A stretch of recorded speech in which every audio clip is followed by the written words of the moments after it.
Hello and welcome to the Therapy Floor with Dr. Ritz and Dr. Vicky.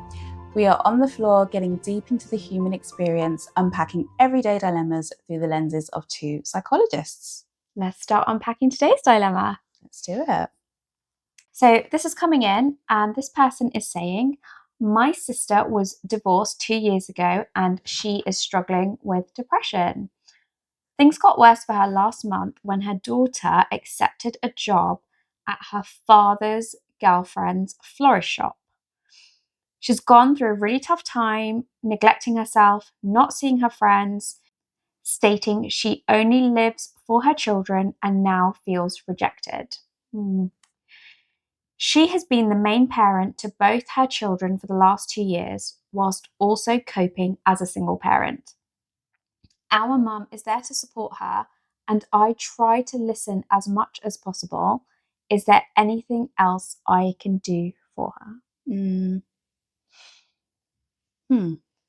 Yeah, thank you for sending this in. I think it's really hard to watch someone go through depression. Really, really hard. Like someone that you care about and you love. Yeah, because you can it's so visceral. Like you can see the pain, you can feel the pain, and you can't rub it better like you would rub someone's arm or something. Do you know what I mean? I know, yeah. It's really hard. So expressing some empathy here for you to watch your sister go through this. And I don't know, I think the thing we can make some suggestions as to things that you can do to support her. But ultimately, I think depression is one of these things that someone sometimes has to go through rather than get over. And it will be her journey to go through and her journey to accept and try to navigate with support from her family, from her friends, from a therapist, from a doctor, from medication, even if she needs it. But you can't necessarily force her to go through it. You can only make the suggestions, and it's up to her to take it on board. Yeah, I think sometimes when another person is a bystander to a loved one of depression or any type of mental health difficulty, I think sometimes they themselves can see the way out of it. And so if they can see the way out, often it can feel a bit that they're stuck because they're like, if I can see how I could get them out of this, but they can't see it. Yeah. I'm feeling really stuck with that. And I think this person's kind of brought two things, haven't they, to this dilemma. I think it's one is how do I help them with their depression? But I think they're also talking about family dynamics, which is also adding to the depression. Because to me, the depression sounds like it's a reactive episode to an event that's happened. The breakdown of this person's marriage, the breakdown of this person's family system. Her identity is very much centered around what her children need and maybe what her ex-husband needed and not about her. She's kind of lost that now. She's lost who she is. This person says, my sister feels rejected. Which I mean is quite understandable, right? That maybe her perception or what she thought life would look like has not turned out that way. And it's okay to grieve that, isn't it? It's okay to go through a grieving process, even if she was happy, even if she was the one who initiated the divorce. She's still losing something, isn't she? She's losing that family unit that she once had. She's losing that support system in her husband. And I think it can be quite normal to go through a grieving process, and that can look different for different people. Definitely. I agree with that as well. I also got a bit of a flavour, and tell me what your thoughts are on this. Okay. But with depression, my experience when I've worked with clients is stuckness. And the world is moving on, people are moving on, life is moving on, but they can't find a way to move. Is that what's also happening to her? Possibly. You know, the ex-husband has moved on with a girlfriend. Yeah. The daughter is moving on by having joining that or working at the florist shop. Yeah. Having obviously a relationship, it sounds like then with the father as well, with her father as well. So I wonder if that's compounding how she's feeling. Yeah, just feeling left behind. Everyone else is moving on. Everyone else is kind of like has adjusted to this new situation, and I'm still here. Yeah. Adjusting. Yeah. That's it, isn't it? Yeah. And I wonder if this person supports their sister by sitting through the adjustment with them. Yeah, which is again a really hard thing to do. So much easier said than done. So much easier said than done. Yeah, because you want them to kind of like move on. You want them to get past this place, this stuckness, and you want them to experience like the beauty of life and to see hope and possibility again. Yeah. And it's also hard to share with the person that I'm finding this quite difficult, because that can also add further, I don't know, like shame or guilt, or just feeling of I've got to protect myself from everyone else, and therefore I want to further isolate myself. I would really encourage this person to encourage their sister to think about speaking to someone. Yeah, whether that's your GP, whether it's looking for a therapist, because sometimes it's helpful to have that external or that third party who can be objective and who's not involved in like the messiness or the chaos of the situation. And just holding the messiness and the chaos and the space to keep talking about something until you don't actually need to talk about it anymore. I feel like that's when the change happens. When the client stops bringing something because actually they've processed it. That's it. They've processed it. They've talked about it enough times. Yeah. That felt enough for them. And everybody's journey on that's going to be different, what that looks like in terms of a length of time. And they've found a way to resolve that within themselves. Yeah. I don't think your job here is to resolve this for your sister. And I wonder if that's maybe part of what you were asking, is there anything else I can do? Yeah. And often when we say, is there anything else I can do, that's coming from a place of how do I resolve it? How do I make it better? And I don't think there is anything you can do for that. I also wondering, by carrying your sister's pain, what's that doing to you? Who are you talking to? What support have you got? Because when we see our loved ones going through something, so heavy and so deflating, and I don't know about you, but I actually feel quite heavy and deflated talking right about now. this. There's something that's being co-created in this. It's just really it is very heavy. And I'm also thinking of experiences that I have had with depression and things that when I've walked through it, and literally it feels like you're walking through treacle. And it's like slow-mo, like you're trying to grasp for the edge of the bank, but you just can't get there. And I think that depression is sometimes something that you just have to go through. Keep walking. Keep walking. That's the best thing you can do. Like, activation is the best thing for depression. Maybe we can talk a little bit about how we would address it in the therapy room from a cognitive behavioral viewpoint. So cognitive behavioral therapy, the treatment guidelines for depression is to use a mix of behavioral activation and challenging negative mindsets. And in terms of behavioral activation, or what they can do behaviorally, it's usually encouraged to get someone to do a mixture of pleasurable and mastery tasks. So pleasurable activities are things that they previously would have enjoyed. So I don't know whether that's going for a walk, going on holiday, like seeing friends, going to the cinema, whatever that may be. And then things that give them a sense of achievement, a sense of mastery. So things that are actually challenging and difficult, because that improves someone's self-confidence. It makes them feel like okay, I've got this. If I can do this, maybe I can do that, and maybe I can achieve this over here. So a blend of the two. And that's really important when someone doesn't feel like doing it. You don't wait to feel like doing it, because that's sorry, go on. No, that's go. the thing with depression, right? You feel unmotivated, you feel low. It's a vicious cycle.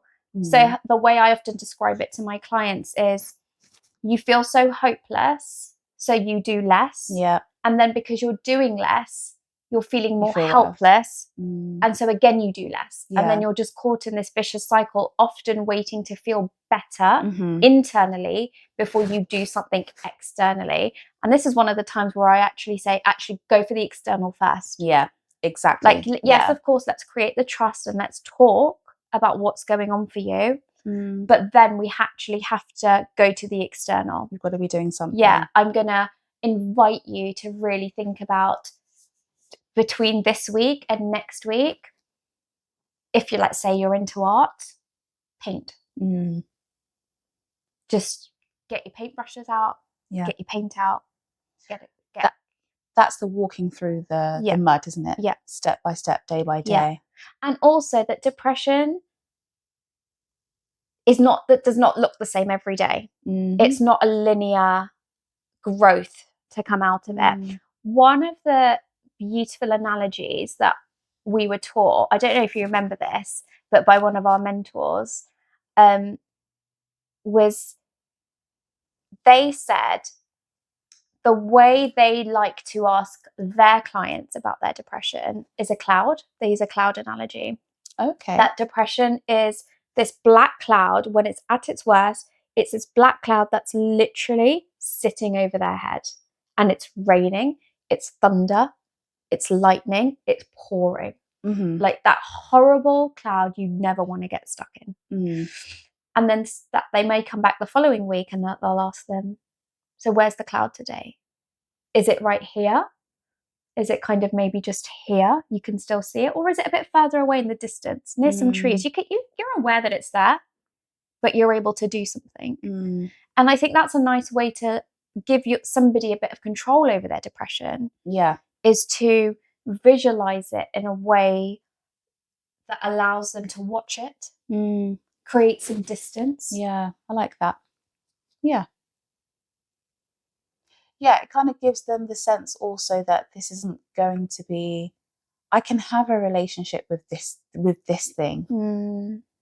And also, what can this thing teach me? What can I learn about this thing? And, how I am when this thing is around. I think, depression can also be a really good teacher. Definitely. What we know about this lady is when she feels depressed, she neglects herself. And she isolates. Yeah. Which are very, very typical symptoms of depression. So typical. So those are the behavioural, that's the behavioural arm. Then there's also the cognitive arm, which is challenging some of the unhelpful things that she may be thinking. So the feeling of being rejected, I want to validate that. Like, it doesn't sound nice. No. It doesn't sound like a pleasant experience to go through, where your daughter is now forming a relationship with your husband's new partner. It's hard. Yeah. It's hard. I can imagine that would be so hard for her to watch and to witness and to also maybe hear about. Yeah, of course. But I wonder if she could do some work here around her interpretation of whether she is being rejected. I can understand that when someone has moved on or is moving, or let's not even talk about her relationship with her husband, because her ex-husband, because we don't have enough context in that. But let's just think about her relationship with her daughter. It's understandable for her to feel like her daughter is leaving her mum and choosing someone else. Sides. Yeah. Replacements. Yeah. And therefore she's interpreting this as rejection. But maybe that's not necessarily an accurate interpretation of what is going on. So by seeing things from a different perspective, alternative perspectives, maybe she can reframe her experience and reframe what she thinks is happening.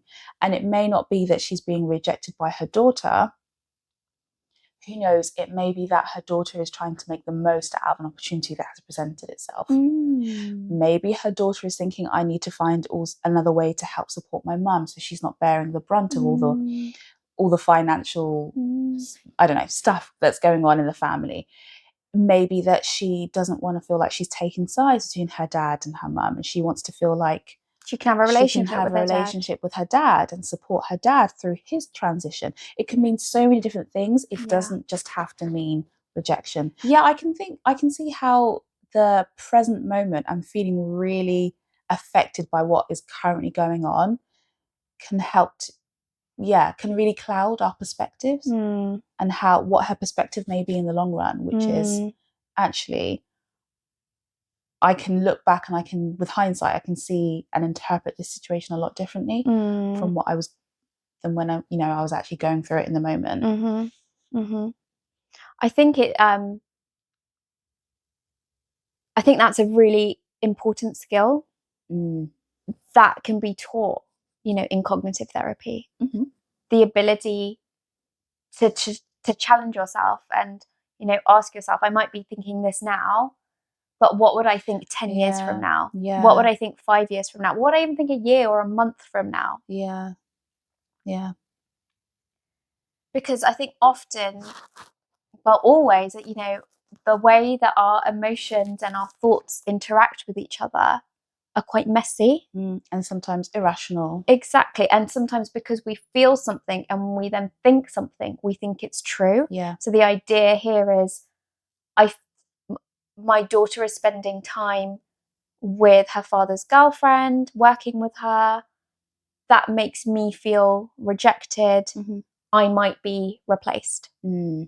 Yeah. I'm less important. I have no value. And then this is, then it comes back to I have no value, I have no purpose. Because she's not even able to do anything for herself. She's neglecting herself. Well, I think what could be really important here is to separate the two. So separate what could be a normal grieving process and separate that from the feeling of rejection and feeling like, what does this mean for me and my relationships going forward with my children, with my ex-husband, with maybe even a future partner, and kind of separate the two. Yeah. Like, you can experience and go through the motions of loss and not necessarily attribute something personal to that. Can you say more about that? Yeah, so I guess I'm just really playing on the theme of being rejected and how she could internalize that and make it about her. I'm less than, I'm not worthy, I'm not good enough, I'm second best. And she can take that with her into the future, and that can somehow become a core belief or become fused with her identity. Well, actually, even before taking it into the future, I would want to know, when has she felt like this before? Yeah. Even though this is such a huge moment in her life, I wonder if it was also familiar. Yeah. This feeling of rejection. Yeah. Is it coming from somewhere? Is there something in the past that's got a similar touch to it? Typically it does, doesn't it? Yeah. With rejection. Yeah. Because I think it can be such a felt, like I said, I think earlier on, it's a really visceral. It's so visceral. A visceral feeling. So yeah, when has she felt this way before? I mean, I'm sure we've all experienced rejection, right? So even just understanding that when you've been rejected in the past, and it might not be from your kids or your partner, but even in other areas of your life, like your friends, your parents, at work, in new social situations, what's that felt like? How have you coped? How have you managed? Yeah. And my gut is, actually maybe not my gut, but maybe even my experience is telling me that you feel the pang of rejection doesn't feel so deep if it's not already been part of your identity. It isn't a wound that's already been there. And so I think,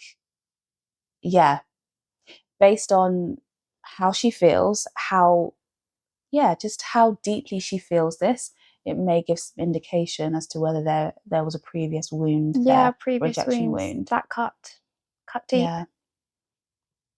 Maybe your sister should watch this, because I feel like we're giving lots of advice here for your sister. I feel like we're missing you a bit.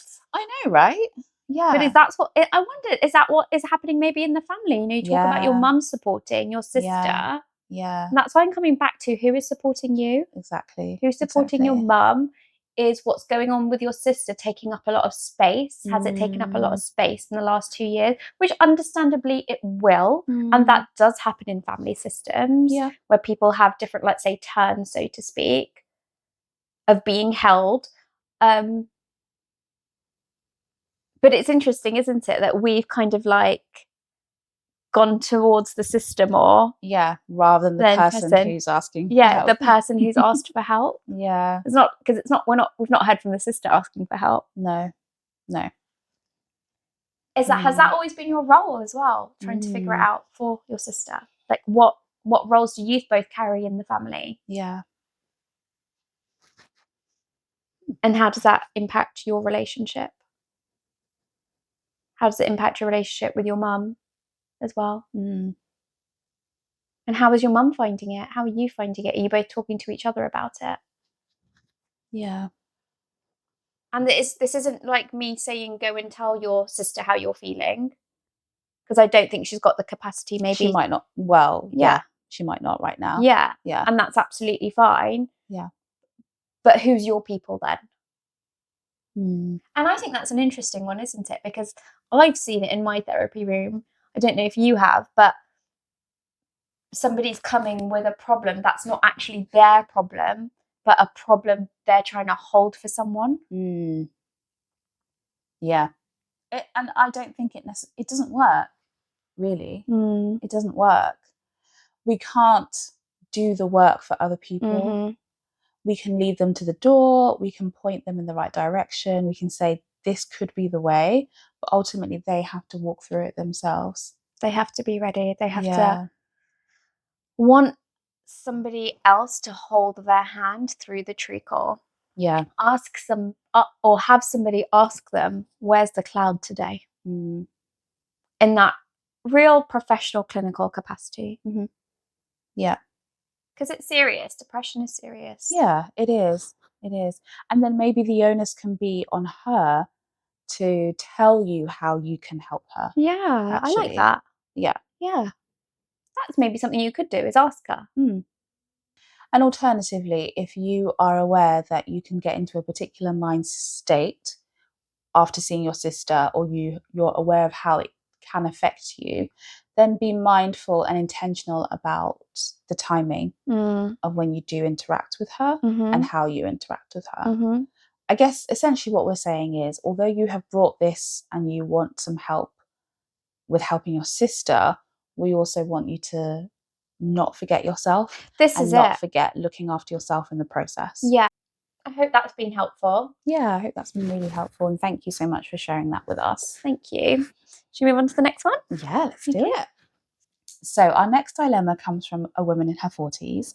And she says, my husband and I have 3 children aged 10, 3 and 2. We're finding that we spend most of our emotional and physical resource with our 2 younger children, which means there's often not much left over for our 10-year-old. He has a full schedule of activities such as sports clubs, but we still feel like he should have a significant slice of our time. I also can feel quite guilty when either I or my husband can be impatient with him because we're so frazzled with the other 2. Yep. In hindsight, I think we also expect too much from him because of his age. Please help. How can we alleviate our guilt and also make changes? I think probably a lot of people can relate to this one. I was just thinking, the sigh is because I'm like, I feel you. I get it. Everything you're saying is not unusual. Yeah. It's so normal. Is there ever been a phrase called like octopus mum or octopus dad? Like, I don't know. But it's just like the way she's talking. It's just this fantasy of like, how help me to do it all. Yeah. Help me to help everyone and give everyone the best of both of us all the time. And I get that desire. I get it. I really get it. But I think it just trips us up. Yeah. I think it really trips us up. So are you trying to say that this is unrealistic for her to be able to give all of her time and spread it equally, her and her husband, between all 3 children? I think so. I get why you'd want to. I get it, because you just want to give them the best. Yeah, yeah. Parents want to give kids their best. I just don't think it's achievable, and I get where it comes from as well. You know, look at the world we're living in, social media, this idea of like, you have it all, do this for your kids, do that for your kids, and I can watch this thing for like 90 seconds and look at what they've done for their kid in 90 seconds. Oh my god, I barely even like put washing on today. And so I think sometimes it's such a like up down feeling of feeling like, I want to do this and then I'm a failure because I haven't. I want to do this and then I'm a failure because I haven't. It just sounds like, you see what she's saying here? We're giving to our other 2. Yeah. And I feel like a failure. We're taking him to sports clubs and I still feel like a failure. How do I do this all without feeling like a failure, without feeling guilty? Yeah. I do still want to validate her concerns over what this may be doing to her older son. Yeah. And maybe it's not about giving everything, but maybe it's also about thinking about what you do less with the other 2 as well. And that could be another way of balancing. Rather than, I need to give my 10-year-old more of me, more of my time to match the energy that I'm giving the other 2. Could you also look at your relationship with the other 2 and also think systemically what's going on with them? Is it that they're just in their toddler years, which is difficult? Which is, and I wonder if that's important to name. Yeah. It is difficult. Yeah. So because toddlers require so much time and effort and energy because they can't do things for themselves that maybe your 10-year-old can do. They have less emotional regulation skills. Yep. You know. Yep. They just have less capacity. They a 2-3-year-old kid just can't do what a 10-year-old can do. Yeah. You know, they can't play independently for maybe a period of time that a 10-year-old could play with. I wonder if she could reduce her expectations of what she's able to do with the younger 2 and maybe take the pressure off what she isn't able to do with them. Do you know what I mean? So kind of like readjusting the balance somehow, rather than thinking I've got to do more. Actually, how can you start to do less? Or expect less of yourself in some areas whilst focusing on others?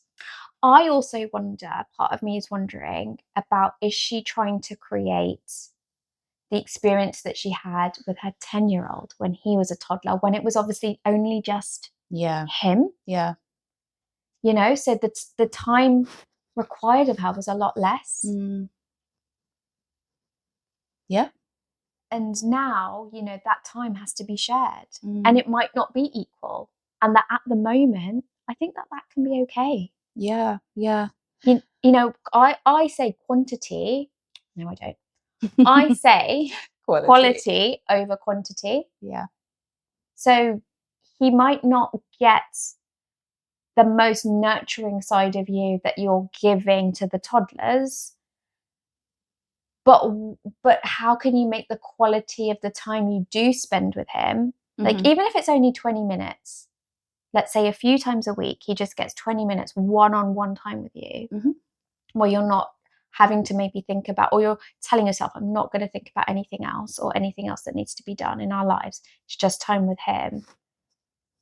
I wonder if what's the flavor of that could be. Yeah. And I would actually encourage you to invite him into this as well. Check in within yourself first, and also with your husband, because it seems like the 2 of you are struggling with this, with what is within your capacity to give, and how can you what are the parameters around things that you can start to change. And then also invite him into the conversation, because even though you wonder if you expect too much of him because of his age, I think sometimes we also underestimate how much children pick up and how they make sense of things. And I think you can invite him into this discussion and say, look, we're mindful that at times we can take our frustration out on you because we're so like, and we're really sorry about that. But we want to make sure that you know that you're just as important to us. I love that. What can we do? What do you think would be a good way for us to really show you that, or to spend time with you in a way that you want as well? Yeah. Let's think about this collectively. Yeah. Invite him into the conversation. Yeah. I think rather than trying to isolate all of this, I think it's really important to deal with it together. Yeah. You know, rather than trying to fix each component of like, let me sort this with the toddlers now, let me sort this with the 10-year-old, and where a husband and I think it can be dealt with collectively. And also I think start with just ask him, what's it like for him? Yeah. What's it like for him growing up with 2 toddlers? Because they're quite younger than him. Yeah. A lot younger than him. Yeah. And you know, just be open to hearing how that feels. You might be surprised, you might not be, I don't know. He might not be bothered. Yeah, that's what I'm saying. He might be quite happy to be like playing his games or playing sports or whatever. Or maybe he can say that actually, I have missed you. Yeah. And then let that lead into its own conversation. What do you need then? You might not be able to give it to him. I think that's also okay. I think sometimes when I speak to parents about asking their children or hearing their children, like their voice matters, what do you need? I think sometimes parents get confused that, well, because they told me what they need, I have to then give it to them. Yeah, no, because you're still the parent at the end of the day. And you can have empathy and adult boundaries. Exactly. Yeah. Because that's not helpful, is it? You know, when people go too far the other way. Yeah. And they equate giving their children a voice with giving their children permission to run their own life and to take ownership and responsibility over their own. But they're children. They're not adults. Yeah. They don't have the capacity, the intellect, the executive functioning that we do as adults. They're just not developmentally there. Yeah. And you can't put that on them. And I think if that's something that you're wanting to do, it's then about tolerating your child's needs, tolerating their disappointment when you can't give them their needs, like holding that. If that's your job, to hold their frustration, their disappointment, rather than trying to fix it. I think the idea of fixing it, let that be something that's more natural and organic, just by showing them I hear you. Yeah. Like, and that being really authentic. Yeah. Like, I hear this is hard. I really, understand. It just used to be the 3 of us, and now you have to share your time. That's really, really tough. It's not fair, is it? And the urge is then going to be, okay, what can we do then? But maybe there is nothing to do. It's just accepting. Yeah. It's hard, and we'll try to manage it and get through it. And that it's all done with love. Yeah. But I do want to come back to her husband and her, all their emotional and physical resources with the 2 younger children, and I'm just wondering what more could be done about that. And do they need help? I don't know if they have people around them that can support them, whether that's like extending family or really good friends. I don't know, or maybe it just is what it is, and it's just. I was just going to say that. I think it is what it just is. having toddlers is hard. Yeah. And 2. And the fact, I think there's a lot of beauty in what she's saying, because I love that you and your husband are communicating with each other. Like, we both feel the same. That means that you've obviously talked about it. Yeah. You're not holding it on your own. It's not just on you. Yeah. So that's fantastic. The fact that you're, I would just say that keep communicating to each other how hard it is, when it feels hard, when it just feels like, oh my God, just feels never ending. Keep talking about it with each other. Yeah. Like, that's your support, or your initial support. And then I think, if you have the capacity within your network that other people can kind of either step in and carry bits for you, fantastic. Some people do, some people don't. It's okay to have both, I think. I think it's okay to love your kids and to find it really tough. Yeah. Of course. I wonder if that gets said enough. Yeah. I don't think it does. Because I wonder if what she's saying is, we're finding it hard. Does that mean we're doing something wrong? I don't think you are. I genuinely don't think you are. I say that professionally. I say that as a parent. I don't think you are. I think it's meant to be hard. I don't think we talk about it enough. Yeah. Yeah. And just coming back to the, you feel like he should have a significant slice of your time. Just, be curious about what that looks like.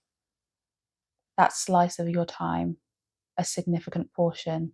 I'm sure he is getting a significant portion of your time.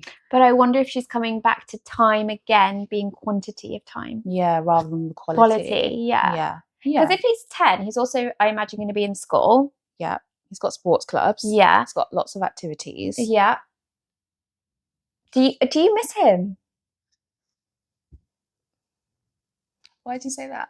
I just wonder if he's also getting his own bit of independence. Maybe. And like the babies the toddlers are so reliant on her. She might miss the time that she had with him. Yeah. And that I wonder if, because when you think about, parents building their relationships with their toddlers, there's so much emotion involved. There is so much emotional connection. You're connecting emotionally. That's your language until language develops. Yeah. Yeah. So I actually wonder, do you miss him? Yeah. Like, what are your conversations about when you do talk, when you connect? Do you feel that there's emotional connection there? Are you maybe like not, even though it is there, I wonder if you're maybe not giving that as much awareness? But for example, if I just give it a bit of example, maybe he's just like, oh, mummy, I had like, jack and potato for lunch today, or, mummy, we learned about this in school, or mummy, I love like my football team, or something like that. And that can maybe, when you're dealing with toddlers and having a very emotive experience, to then that kind of a conversation, it might not feel as emotive. Yeah. And therefore she's thinking that the connection isn't there as much. Yeah. Yeah. The connection isn't as strong. Yeah. Yeah, possibly. So I'd really just encourage you to normalize the guilt that you're feeling and think about how you might do that, whether it's talking to other parents, whether it's maybe joining a support group, just to say, God, it's really tough. Yeah. And for somebody to say that back to you as well, and that being a shared experience. And then with the changes, I think start, before maybe thinking about making any severe changes, just start with a conversation. Yeah. See where he's at, make that contact, and go from there. Be curious. I think just curious. Curiosity. Curious. Maybe there doesn't even need to be a change. Yeah. And maybe this is just a season. Yes. And that's okay, even though it doesn't feel nice. Yeah. Yeah. Thank you. Yeah, thank you for sending that in. Should we move on to the next one? Let's do our next one. Do our last one. So this next dilemma comes in from a man in his 60s, and he says, I'm hoping you can help me with a difficult situation I find myself in. My adult son recently disclosed to me that he's struggling to observe my relationship with my 4-year-old grandson. I adore my grandson and spend a lot of time supporting my son with childcare. The problem is that my son feels that I treat my grandson with so much affection and attention, which I didn't give him. Looking back on it, I can see that my own relationship with my dad probably had a lot of influence in how I raised my own son. My father was physically present but emotionally absent. I didn't realize how much this may have affected my relationships until now. What can I do to make amends? Heartbreak. Oh, heartbreaking, isn't it? Heartbreaking. But I also want to just clap for him because I feel like, wow, like you're in your 60s and you're obviously quite open to looking at yourself, that you've looked at your relationship with your dad to think that's played an impact. Yeah. That's rare. Yeah. But also, I think very common. Yeah, so common. Really, really common. And I think this has come up a lot for me in not even just private practice, but even in my work in the NHS. And this feeling, I guess I've seen it from the perspective of the son. Yeah. That a lot of people have felt that, somehow my parents have got it right with my child. And the pain of having to observe that and feeling like a contradictory mix of feelings, like you're happy that your son, that your child is experiencing love, but also the heartache that comes from feeling like that's all I wanted as a child, and I didn't. Why couldn't they have done that for me? Was I not good enough? Yeah. So I think this is really, really common. But I've also experienced the grandchild coming in and saying, I've experienced an absence, like there's a real void of like love and connection and in emotional intimacy with my own parents, and that having an impact on their lives. But there being one good parent, and that's usually a grandparent. And that can be, I think, quite contradictory for us, can't it? That view of a grandparent who is loving, is kind, who has a surplus of love to give, but also reconciling that with the fact that maybe they didn't get it right with their own children. I don't think we talk about that very openly. How some parents don't get it right, and that having an impact on them, on future generations. And gets carried through, doesn't it? It does. It does. And I think it's quite insightful for this gentleman to have picked up on that. Yeah. I wonder if he's able to think about why he's able to give it now, and what were the circumstances that are different. Was it time? Was it energy? I think was it presence? I think all of those things can make a difference. And I think with grandparents as well, there is that little bit of distance, isn't there? They, even though they may be doing a significant portion of the caregiving, they're not doing the day-to-day. They're not doing the day-to-day grind. They're not there. They're not running the timetable. They're not running the household. They're not thinking. Typically. Yeah. They're not probably thinking about, like, I don't know, nappies or, school uniforms or whatever it is. That's that, mental toll. So I wonder if, sometimes I wonder if the reason parents don't get it right, there can be so many reasons. But I wonder if sometimes if parents don't get it right is because there are these other factors of importance that just consume them. Like the running the day-to-day of the house. I mean, there could be multiple reasons. It could be, they just didn't have the emotional capacity. It could be they were fighting their own mental health demons. He doesn't really talk about any of that here, but to say why he didn't, looking back, I can see. What does he say? Well, he talks about affection and attention. So what was lacking was affection and attention for his son. Oh, yes. I mean, from what he gave. And what he experienced. But, I think there are some parents who do have a lot of things. They do have a lack of bandwidth and capacity to really give their children what they need, because there are so many other demands on their resources.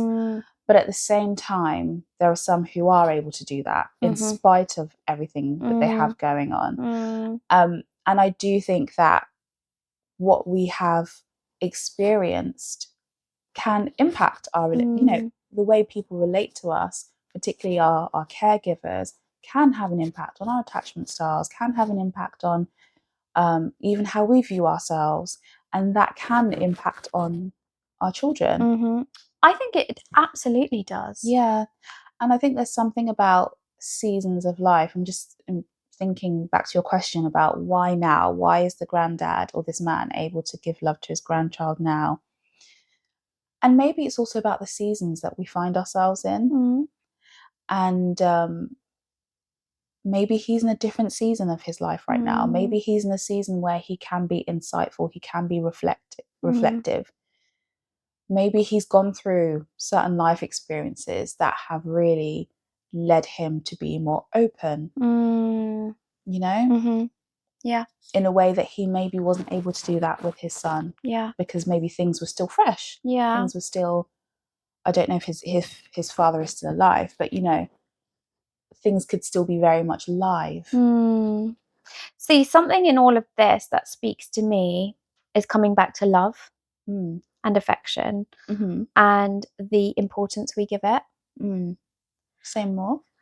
I just wonder if sometimes what happens is it's like this idea that parents believe, what the ones that maybe aren't able to express it, but my love's a given. Yeah. I don't need to tell you. Yeah. What I need to know. do, you should know. But what I do need to do is put food on the table. Yeah. Or get you to this place on time. Or keep a roof over you. Do you see what I mean? So all those maybe like other, which are still important things, take a priority. And so the motivation to show love, the trying to think of the right word I want to use, but maybe the capacity or the importance to show love. Yeah. And the impact to show love. Maybe there's just not a education and an awareness of that. And I don't think there was in this chap's generation. Yeah, we do have to think about the generational differences here, and maybe even cultural differences. Yeah. We don't know what the culture of this gentleman is. Yeah. But that also comes into it, doesn't it? Yeah. Yeah. But it seems like he can acknowledge now. He needed to do it. Yeah, and he needed to experience it himself from his own dad. Yeah. Because he saw that his dad was physically present. Yeah. But emotionally there was a disconnect. Yeah. He just wasn't there. He wasn't showing him that love, that affection. Which is neglect, as harsh as it is to say. I mean, in our definition of neglect, and, I'm thinking about as a profession when we look at like adverse, like the ACEs, adverse childhood experiences, I think that's what it stands for, and our definitions of what neglect could be. Neglect isn't just about the physical things like neglecting to give a child food, but it's also about withholding emotional connection and the impact that can have on someone. Exactly. I just feel so sad. I just feel like, oh, how sad, but also how lovely that his son was able to tell him. You obviously gave him something there. Yeah. And even if it was said out of anger or frustration or even like, in an attacking way, how lovely that he was able to say this to you and you were able to hear it and take it in and reflect on it. That's saying something. It is, because love and safety isn't just about showing somebody especially from like the perspective of tolerating somebody, for example. I might just need to kind of like correct myself now. I think I know where you're going with this. Can I? Yes. Are you trying to say that it's not just about giving someone like a really pleasant experience of love, but sometimes love can also look like tolerating someone's distress with us and someone's anger with us, exactly. and disappointment with us, exactly, and that also can be quite loving to hold that exactly. And I think that just shows that there is a bit of love there, because the fact that your son could come to you and say this, he obviously knew you could hold his frustration. You could tolerate it. And you could tolerate it. Yeah. Yeah. Which is amazing for me to be able to give him that gift as a parent. Yeah. I'd have a conversation around that as well. Mm. I'd be really intrigued to know what made you feel safe enough to come and talk to me about this. Do you know, it's also making me think about times in the therapy room when clients have said to me, maybe I've said something and it didn't really land well, or they didn't receive it well, or I may have unintentionally caused some harm or some harm sounds too harsh of a word, but offense. I may have caused some offense. And when they have come back the next week and they've told me, I love that. I know. And it's the best type of work. Yeah, and even though, of course, it hurts to feel like, oh gosh, I really let this person down. Yeah. Or I got it wrong. Yeah. Well, yeah, there's the ego thing. I got it wrong. But then there is also the relational rupture. I'm thinking, oh gosh, like this person who is not dependent on me, but who's looking to me to be a source of help. I've let them down. But I thank them and I say thank you so much for coming back and telling me that. I'm sure that has taken some courage to be able to come back to the person who is supposed to be helping you and actually say, that hurt and I think you got it wrong there and I think you misunderstood me. And I've just been like, thank you so much for telling me. And yeah, I'm sorry that I got it wrong. I see where you're coming from. This was my intention, actually. So yeah, I think that does say a lot about the strength of the relationship, actually. Yeah. If someone can be open and honest with you. Yeah.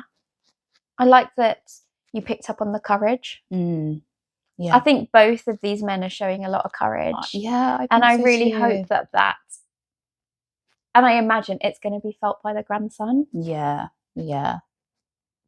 And that's such a beautiful quality to pass down. And not this like courage of I can, go and do anything, but this courage of I can be vulnerable. And I can hear when I've got it wrong. Yeah. And I can let someone know when they've got it wrong. Yeah. Yeah. So I think when, your question is, how can you make amends? I think you're already doing it. You've already started. I also think this is going to be a process for you and a journey, because I think often what we tend to find is when someone starts their journey of reflecting back over their life and their relationships, it's not that you figure it out straight away. Like over time, different things are going to come out. You're going to probably remember different things about your own experiences with your father, how you fathered your child. As your grandson gets older, it might evoke and bring up some stuff for you. So I think there's an important part of you to just like be prepared for that. Yeah. And again, find a safe space for yourself. Yeah. Because it will be a roller coaster of emotions. And find a way to keep yourself grounded through it. Yes. Yes. It's also reminded me of something that a friend shared with me personally. And I really liked how she explained it. And we were talking about like forgiveness and like letting someone off the hook, essentially, which is what forgiveness is. And she was saying to me how forgiveness or processing something that someone has done to you or withheld from you can be a process. And at times you think you're over it, you think you've gotten over it, you think everything is resolved. And then actually you find out that the debt is bigger than you thought it previously was. And then you have to forgive again. Yeah. Because forgiving someone is pardoning them. Yeah. It's saying, you don't have to pay the penalty for what you did to me because you can't, so I'm going to release you. Yeah. But that doesn't mean you don't get triggered anymore, does it? No, it doesn't. Yeah. And it doesn't mean that you don't, you realise that, oh yeah, this is how it impacted me, so this is what I'm forgiving you for. And then you have a further realisation, but this also impacted me in this area, or this actually had a much deeper consequence than I originally thought, then I have to do it again and again and again. And so it is a process that you you may have to go through with your father, because it sounds like you're being quite reasonable here and very like rational in how you thought about it. But our emotions can be irrational at times, and they can be strong and really evocative. And you may have to forgive your father, or even if forgiveness is not like within your repertoire or within your language. I guess it's acceptance, isn't it? Accepting what happened and processing it. As well as your son may have to do that with you over a period of time. So yeah, buckle up. It's actually giving me a bit of a kind of like a way in. It's kind of reminding me about acceptance and commitment therapy. Acceptance that we cannot change some things, and commitment to the things that we can. So you might not be able to change what you've done in the past, what your father's relationship was like with you. Might not be able to change that, but what you can commit to is how you want to be, how you want to show up for your grandson, which is what you're saying, like adore him. Can you show up for your son like that now? Yeah, it's not too late. Yeah. And I'd say it's not too late because your son's told you. Yeah. He obviously wants there to be a potential change. Yeah. And the change can't necessarily occur without really accepting what has happened, what has been, and what is. Yeah. And I think taking ownership of that. Yeah.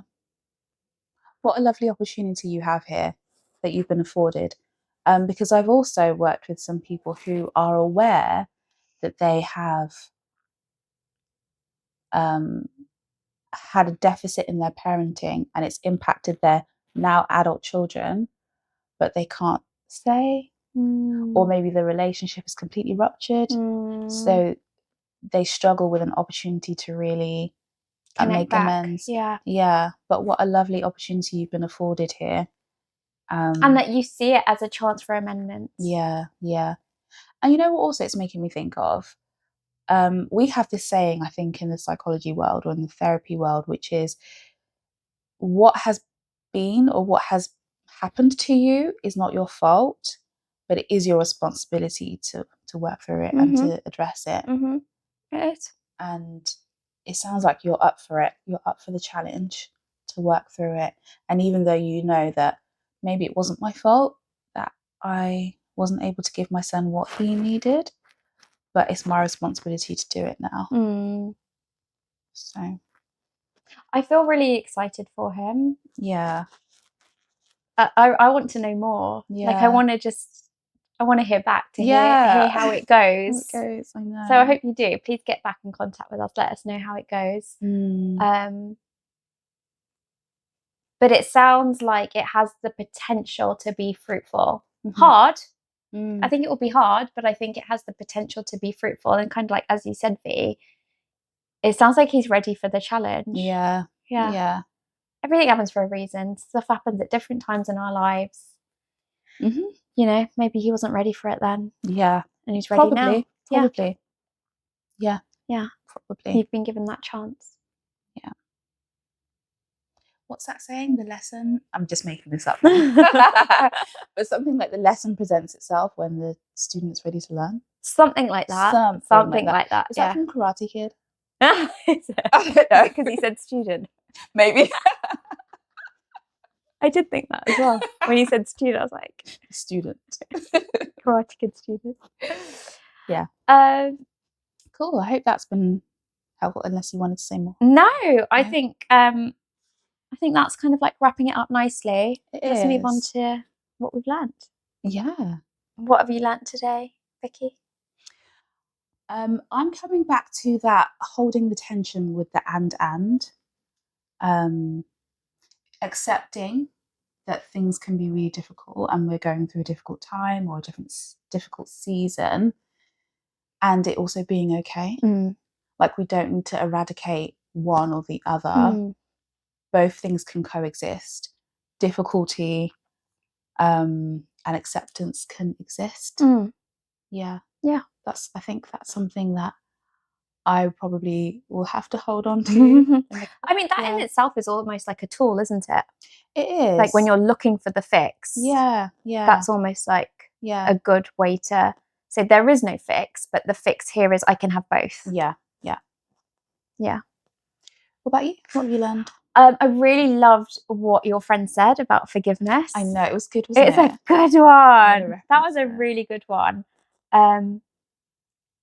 Yeah, forgiveness is a process. And just because you forgive somebody, I don't think that then, totally eradicates any emotions you experience with it, anything that you might be triggered or anything else that comes up afterwards. I think sometimes there is this feeling, and I know I've personally felt it, where I've forgiven someone for something and then I might think about it later, or I might get triggered by it, and then I feel these emotions, and then I'm almost like, oh no, I was done with it, or I forgave them, or I said we would move on, and now I'm not moving on. This is me being almost like I'm then telling myself I'm being difficult. And just coming back to that actually it's not about being difficult. I'm just going through a process, and maybe they'll be on that journey with me, or maybe they won't be. I don't know. I'm glad I could share that, because that really helped me. It really helped me. I'm going to definitely just keep that within me more. Cool. What did you guys learn today? Just let us know, because we love reading your comments. And remember to like and subscribe to this page and to our socials, and you can follow us as well. And I've been Dr. Vicky. And I'm Dr. Ritz, and we'll see you on the floor next week. Bye. Bye.